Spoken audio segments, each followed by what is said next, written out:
I will read a book about mystery in San Francisco. Gina D.B. Clement. Chapter 1, Washington Square.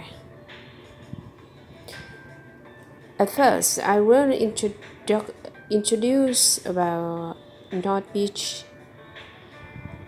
The story you are going to read takes place in San Francisco, California. San Francisco is a beautiful city on the Pacific Ocean. It is on a peninsula. San Francisco is on the Central Ontario Fault Line. This means that sometimes there are earthquakes in San Francisco. A big earthquake in 1906 almost destroyed the city. The last serious earthquake was in 1989. It doesn't rain much and it is often foggy. You can see the fog arrive under the Golden Gate Bridge in the late afternoon.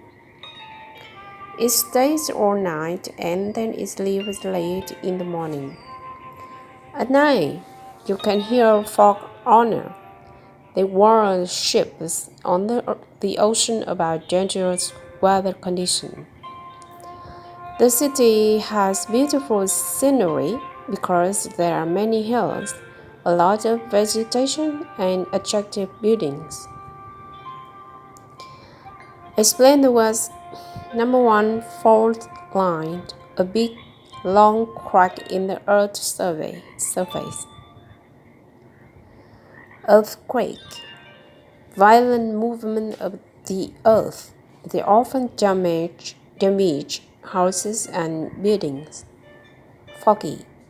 When it is foggy, it's difficult to see because there are thick, long clouds. 1. Tell someone about something that may be dangerous. The North Beach neighborhood. North Beach is a traditional Italian neighborhood with Italian food shops, cafes, and restaurants. North Beach was one of the first settlements because it was near the bay. In the 1950s, many of Beat's generation, a group of artists, writers, and poets, lived in North Beach. City Light bookstore was the center for these writers and poets.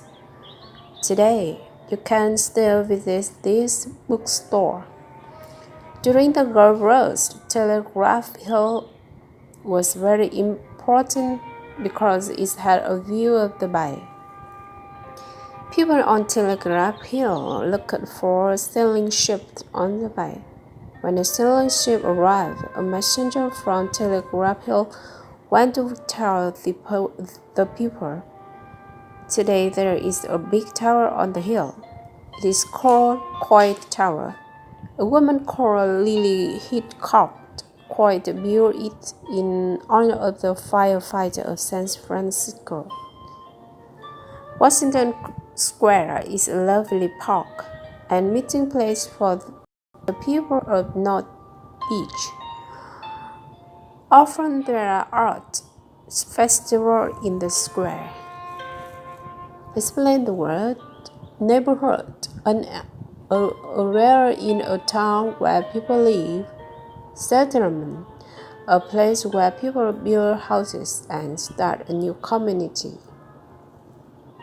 Now we will start with Chapter 1, Washington Square.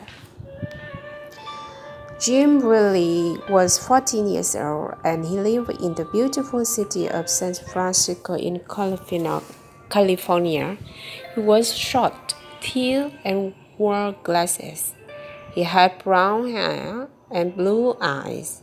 His mother died when he was 6 years old, and his father lived in another city. Jim lived with his grandfather. This was his first year in high school, and he liked it a lot. His favorite subject was science. On weekends, he had a part-time job at a supermarket to make extra pocket money. Jim home was on Telegraph Hill near the San Francisco Bay.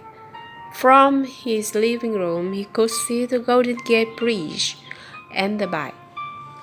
Every morning, he walked down Telegraph Hill. He met his friends at the bus stop at Washington Square. They went to high school together. Washington Square was a historical landmark, and the people of San Francisco loved to go there. It's a lovely park for children. Pocket money, a small amount of money to buy personal things.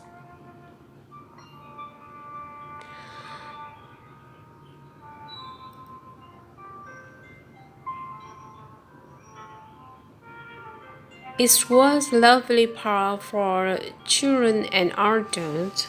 There was a small playground for children.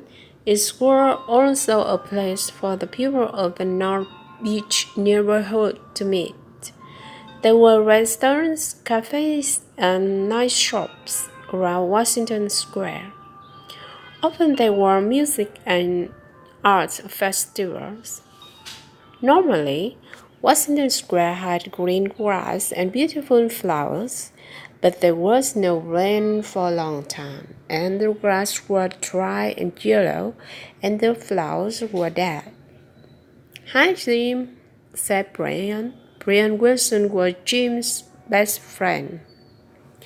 He was 14 too. He was a tall boy with long, curly hair and green eyes. He played basketball on the high school team. His parents had a grocery store, and he helped them on weekends. "Hi, Brian. Did you finish your English homework?" said Jim. "Yes, I did, but Shakespeare wasn't easy." "Look, there's Susan," said Brian. "Hi, guys," said Susan. Susan Hardy was a pretty African-American girl. She was a good friend of both boys. She was also a very good student.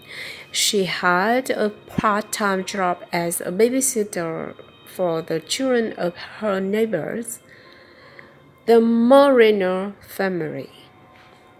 Her brother Tom was 20 years old.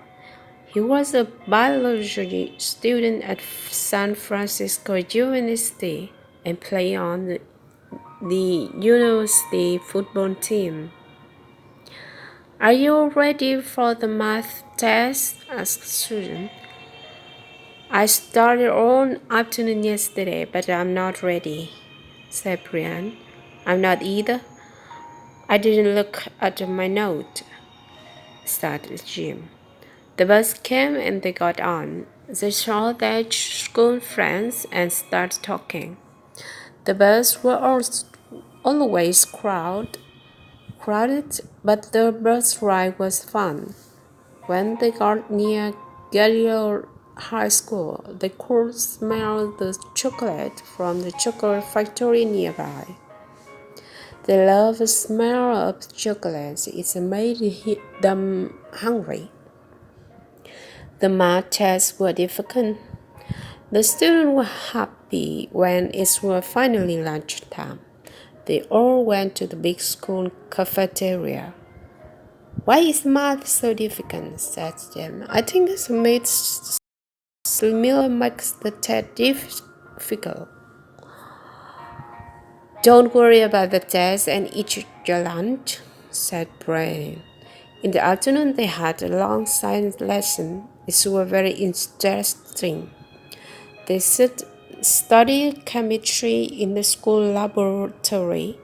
They often did experiments with their chemistry teacher, Mr. Earth. They liked Mr. Earth. At 3:15, the school bell rang. It was time to go home, and it was Friday.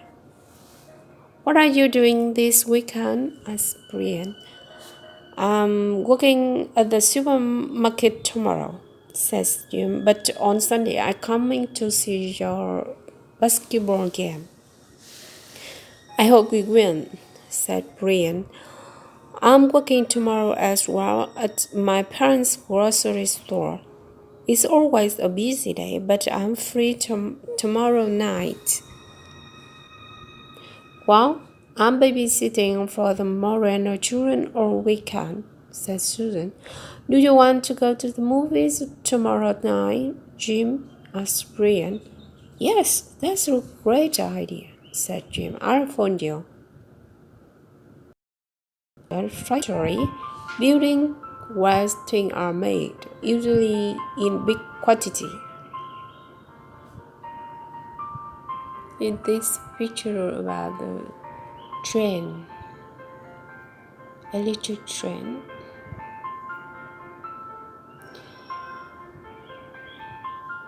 Oh, it's finished. Finished. Thanks for listening.